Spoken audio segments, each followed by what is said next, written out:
ஆலயா cotton வேட்டிகள் ஷர்ட்டுகள் wedding celebration.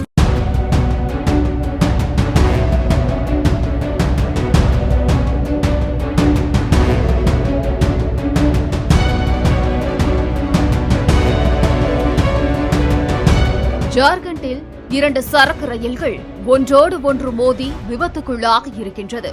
Jharkhand மாநிலம் சாண்டில் ரயில் நிலையம் அருகே அதிகாலை 4:15 மணிக்கு சரக்கு ரயில் சென்று கொண்டு இருந்தது. அப்போது புரூலியா நோக்கி சென்ற போது திடீரென்று அந்த சரக்கு ரயிலானது தண்டவாளத்தை விட்டு தடம் புரண்டது. அப்போது எதிரே வந்து கொண்டு இருந்த மற்றொரு சரக்கு ரயிலும் இதன் மீது மோதி விபத்துக்குள்ளானது. இதனால் ஒரே இடத்தில் 2 சரக்கு ரயில்களும் விபத்துக்குள்ளாகியுள்ளது. இந்த விபத்தால் மொத்தம் 20 பெட்டிகள் தண்டவாளத்தில் தடம் புரண்டுள்ளன. விபத்துக்குள்ளான 2 ரயில்களும் சரக்கு ரயில்கள் என்பதால் அதிர்ஷ்டவசமாக உயிரிழப்புகள் ஏற்படவில்லை. தற்போது தடம் புரண்ட ரயில் பெட்டிகளை அப்புறப்படுத்தும் பணிகள் நடைபெற்று வருகிறது. ஆலயா காட்டன் வேட்டிகள் ஷர்ட்டுகள் வெட்டிங் செலிப்ரேஷன். பிளே ஸ்டோர் மற்றும் ஆப் ஸ்டோரில் இருந்து பாலிமர் செயலியை QR கோடு மூலம் பதிவிறக்கம் செய்யுங்கள். செய்திகளை உடனுக்குடன் பெறுங்கள்.